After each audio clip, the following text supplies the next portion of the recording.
So hello dear students, आज जो हम लोग टॉपिक करने जा रहे हैं वो काफ़ी इम्पॉर्टेंट है और उस टॉपिक का नाम है संसदीय समितियां। यहाँ से कई बार क्वेश्चंस पूछे गए हैं एग्जाम में, वो चाहे आपका यूपीएससी हो, आरओआरओ हो या पीसीएस एग्जाम हो, तो काफ़ी इंपॉर्टेंट हो जाता है। एक दो क्वेश्चन यहाँ से ज़रूर बनते हैं। तो संसदीय समितियों के बारे में अगर हम लोग बात करें तो संसदीय समितियां भारतीय संसद के एक महत्वपूर्ण अंग मानी जाती हैं, जो संसद के कार्यों को सुचारू और प्रभावी बनाने में सहायता करती हैं।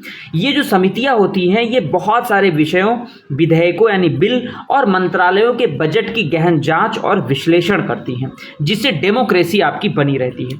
अब हम लोग संसदीय समितियों के प्रकार के बारे में बात करें तो हम लोग जानते हैं कि संसदीय समितियां दो तरीके से होती हैं। सबसे पहली होती है स्टैंडिंग कमेटीज़, ठीक है, और दूसरी होती है आपकी एडहॉक कमेटीज़, ठीक है। स्टैंडिंग कमेटीज़ को हम लोग अस्थाई समिति कहते हैं और एडहॉक जो है कमेटीज़ को हम लोग तदर्थ समिति कहते हैं। तो हमें हिंदी इंग्लिश दोनों में जानने की सख्त ज़रूरत है। अगर आपको मेरा लेक्चर थोड़ा सा स्लो लग रहा है तो आप इसको 1.5x पे या 2x पे लगा के देख सकते हैं, जिससे आपका टाइम भी बचेगा, ठीक है।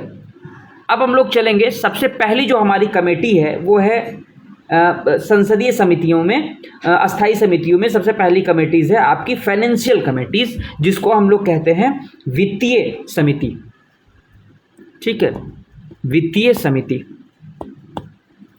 अब नाम से ही पता चल रहा है कि ये काम क्या करेगी। तो सबसे पहले इसके गठन के बारे में जानते हैं।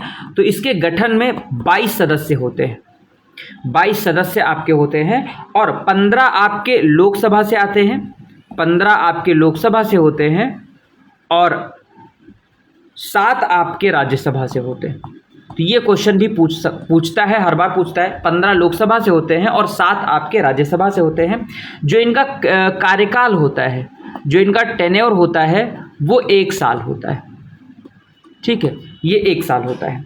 अब अगर इनके उद्देश्य के बारे में बात करें तो बेसिकली ये जो समिति होती है ये नियंत्रक एवं महालेखा परीक्षक, नियंत्रक एवं महालेखा परीक्षक क्या करती है? नियंत्रक एवं महालेखा परीक्षक कैग की रिपोर्ट की जांच करती है और सरकारी खर्चों की वैधता और औचित्य को सुनिश्चित करती है। ये सरकार की वित्तीय जवाबदेही पर नजर रखती है। महत्व क्या है? अब अगर इसकी इंपॉर्टेंस के बारे में बात करें तो इसके महत्व के बारे में बात करें तो ये सुनिश्चित करता है कि जो हमारा धन है, जो पब्लिक, जो आपका वेल्थ है, ठीक है, जो टैक्स वगैरह मिला है, उसका उपयोग पारदर्शी और उचित तरीके से हो, ठीक है। अब दूसरी जो आपकी इंपॉर्टेंट कमेटीज़ है उसके बारे में हम लोग देखते हैं। दूसरी जो आपकी इंपॉर्टेंट कमेटीज़ है वो है आपकी प्राक्कलन समिति। आप हमारे लिखावट पे प्लीज़ मत जाएं, हम आपको अच्छा कंटेंट दे रहे हैं, बस आप सुने और थोड़ा बहुत आप लिखते चलें, क्योंकि मैं बोल रहा हूँ एकदम क्लियर बोल रहा हूँ। अब प्राक्कलन समिति की बात करें तो 30 सदस्य होते हैं, 30 सदस्य होते हैं और ये सारे सदस्य कहाँ से होते हैं? लोकसभा से होते हैं। इसमें राज्यसभा का कोई मेंबर नहीं होता। लोकसभा के, इसका भी जो कार्यकाल होता है वो 1 साल होता है। कितना होता है? 1 साल होता है। अब इसके उद्देश्य के बारे में बात करें तो ये समिति सरकारी व्यय के एस्टिमेट्स की जांच करती है और खर्च को कम करने या अधिक प्रभावी बनाने के सुझाव देती है। इसके महत्व के बारे में बात करें, अगर इसकी इंपॉर्टेंस हम लोग देखें तो इसके महत्व में ये समिति जो है सरकारी बजट के उपयोग की दक्षता पर केंद्रित होती है और ये जो है बात करती है कि कितना ज़्यादा कहाँ पर खर्चा किया गया है और जो पैसा खर्च हुआ है वो सही जगह हुआ है कि नहीं, इसके बारे में बात करती है। तो नेक्स्ट आपकी जो कमेटी आती है वो है आपकी कमिटीज ऑन पब्लिक अंडरटेकिंग, लोक उपक्रम कमेटी, लोक उपक्रम समिति, ठीक है। ये बात भी हम लोगों को ध्यान रखने वाली बात है। तो इसका भी जो गठन है वो 22 सदस्यों से मिलके होता है। 22 सदस्य इसमें भी होते हैं, 15 आपके लोकसभा से आते हैं और 7 आपके राज्यसभा से। 7 जो होंगे आपके वो राज्यसभा से होंगे, ठीक है, 7 आपके राज्यसभा से होंगे। कार्यकाल जो होगा इनका वो होगा 1 साल, ठीक है, 1 वर्ष कार्यकाल होगा लोक उपक्रम समिति। अब इसके बारे में बात करें तो ये समिति सार्वजनिक क्षेत्र के जो उपक्रम हैं, ठीक है, उनके कार्यों और प्रदर्शन की जांच करती है। ये कैग की रिपोर्ट के आधार पर जो सार्वजनिक उपक्रम हैं, जो क्षेत्र के उपक्रम हैं, उनकी कार्यप्रणाली का मूल्यांकन भी करती है। अब इसकी महत्व के बारे में बात करें, अगर इसकी इंपॉर्टेंस हम लोग देखें तो ये समिति जो है वो सार्वजनिक क्षेत्र, जो पब्लिक सेक्टर्स है, उनकी कंपनियों की कार्यकुशलता और जवाबदेही सुनिश्चित करती है। ठीक है, आप देखें कि बहुत सारी ऐसी जो कंपनियां हैं वो शोषण करती है, लोगों का शोषण करती हैं, उनसे ज़बरन उनकी ज़मीनें खाली करा ले रही हैं, उन पर अपनी फैक्ट्रीज इस्टाब्लिश करती हैं और उसमें कहीं ना कहीं बड़े बड़े प्रॉपर्टी और बड़े बड़े बिजनेसमैन इन्वॉल्व होते हैं, तो उनकी भी जाँच ही करती है। ठीक है, आगे चले हम लोग। तो आगे जो आपकी इंपॉर्टेंट कमिटीज़ है वो है डिपार्टमेंटली रिलेटेड स्टैंडिंग कमेटी, जिसको हम लोग विभागीय अस्थाई समिति भी कहते हैं। विभागीय अस्थाई समिति भी कहते हैं। ठीक है, अब इसमें इसके गठन के लिए 24 मेंबर्स की ज़रूरत पड़ती है और इसमें प्रत्येक में 31 सदस्य, ठीक है, सॉरी, इसमें 24 कमेटीज़ हैं, 24 कमेटीज़ हैं। ठीक है, I am really sorry, 24 committees हैं, प्रत्येक में 31 सदस्य हैं। जितनी भी जो कमेटीज़ हैं उसमें 31 सदस्य हैं। ठीक है, 21 आपके लोकसभा से आते हैं, 21 आपके लोकसभा से आएंगे और 10 आपके राज्यसभा से होंगे, 10 आपके राज्यसभा से होंगे। इनका उद्देश्य क्या होता है? बहुत सारे जो हमारे मंत्रालय हैं, जो विभाग हैं, इनके कामकाज, इनके बजट और नीतियों की जांच करती है। और इसमें कुछ स्पेसिफिक मंत्रालय जैसे शिक्षा, रक्षा, वित्त, ये इनको कवर करती है। ठीक है, फॉर एग्जांपल जैसे हम लोग देखें तो समिति on education, committee on education हमारी बनी हुई है। ठीक है, कमेटी ऑन एजुकेशन, यहाँ पर क्या देखा जाएगा? शिक्षा, कौशल विकास, महिला और बाल विकास और युवा मामलों में संबंधित मंत्रालयों की देखरेख करती है। ठीक है, जैसे कमेटीज ऑन डिफेंस पे बनती, कमेटीज ऑन डिफेंस पे बन रही है, डिफेंस पे कोई कमेटी बन रही है, वो क्या काम करेगी? वो देखेगी कि रक्षा मंत्रालय की जो नीतियाँ हैं और बजट है वो कितना प्रभावी तरीके से काम कर रहा है, उनको देखने का काम करती है।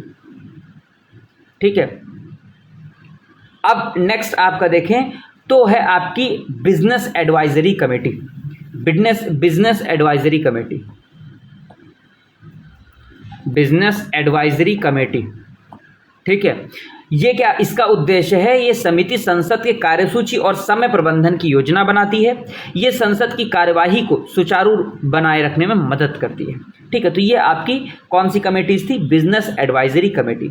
अब एक कमेटीज है, ये बहुत ज़्यादा इंपॉर्टेंट है लेकिन जानना ज़रूरी है आपको। दूसरी कमेटीज ऑन गवर्नमेंट एश्योरेंस, यानी सरकारी आश्वासनों पर जो समिति है। ठीक है, सरकारी आश्वासन, ठीक है, आश्वासनों पर जो कमेटी बनी है।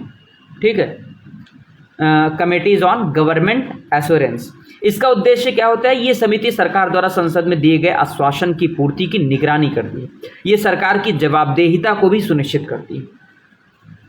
ठीक है, अब कुछ एडहॉक कमेटीज़ हैं। अब हम लोग कुछ एडहॉक कमेटीज़ के बारे में बात करेंगे जो काफ़ी इंपॉर्टेंट है। एडहॉक कमेटीज़, ठीक है, एडहॉक कमेटीज़ में अगर देखें तो पहली कमेटीज़ है आपकी ज्वाइंट कमेटी, संयुक्त समिति। कौन सी है? संयुक्त समिति। ठीक है, फॉर एग्जांपल आप देखें तो लाभ के पदों पर जो संयुक्त समिति है, ठीक है, इनके उद्देश्य क्या है? ये समिति जांच करती है कि कोई पद लाभ का पद है या नहीं जो सांसदों की अयोग्यता से संबंधित है। यानी मान लीजिए कि कोई सांसद पहले से किसी सरकारी नौकरी में या पहले किसी पद में है तो उसको उस पद से इस्तीफा देना पड़ेगा, तो इन सब चीज़ों की जांच करती है। ठीक है, ज्वाइंट कमेटीज, क्लियर। दूसरी है आपकी विशेष उद्देश्य समितियां। ये किसी विशेष विधेयक के मुद्दे की जांच के लिए बनाई जाती, जैसे वेतन हो गया आपका, ठीक है, और क्या हो गया? भत्तों पर, वेतन भत्तों पर संयुक्त कमेटी बनाई गई। ठीक है, फिर उसके बाद में नेक्स्ट है आपकी नेक्स्ट अगर हम लोग देखें तो संसदीय समितियों के महत्व के बारे में थोड़ा सा हम लोग देखें, इनकी इम्पोर्टेंस क्या है, क्यों ये संसदीय समितियां होती हैं? तो बेसिकली समितियां जो होती हैं वो छोटे समूह में कार्य करती हैं, जिससे गहन और विशेषज्ञता आधारित विश्लेषण संभव होता है। जवाबदेहिता सुनिश्चित होती है कि खर्चे जो हैं सरकार के कार्य और खर्चे इन पर निगरानी रखती है। नीति निर्माण में काफ़ी इंपॉर्टेंट रोल प्ले करती है। ये नीति और विधेयकों की समीक्षा करके बेहतर कानून निर्माण करती है। समय की बचत भी करती है। संसद में समय की कमी के कारण समितियां विस्तृत जांच करके संसद का समय भी बचाती हैं। संसदीय निगरानी का काम करती है। सरकार के कार्यों पर संसदीय नियंत्रण को मजबूत करती हैं। ठीक है, तो ये कुछ इम्पॉर्टेंट कमिटीज़ हैं। अब अगर थोड़ा सा और देखें संसदीय समिति की, तो ये एक तरह से भारतीय संसद की रीढ़ है और सरकार की जवाबदेही, पारदर्शिता और नीति निर्माण में महत्वपूर्ण भूमिका निभाती हैं। तो ये आपकी संसदीय समितियां थी। आप सभी लोग इसको शेयर करें ताकि हम और अच्छे वीडियोज़ आपको लेके आते रहें। हम यूपीएससी, आरओ, ठीक है, यूपीपीसीएस, फिर उसके बाद में आपका आता है एनडीए, सीडीएस, ठीक है, इसके लिए हम फ्री ऑफ कॉस्ट पढ़ाते हैं। कोई आपसे जो है चार्ज नहीं लेते हैं, लेकिन ये लेक्चर हमारा ऐप पे होता है। इसके लिए आप हमारे दिए गए नंबर 8303860503 पर कांटेक्ट करें, 503 पर कांटेक्ट करें, जिससे हम आपको अपने सारे लेक्चर्स, आपको नोट्स, पीडीएफ आपको प्रोवाइड कर सकें। तो आज के लिए इतना ही। Thank you, bye bye, have a good day.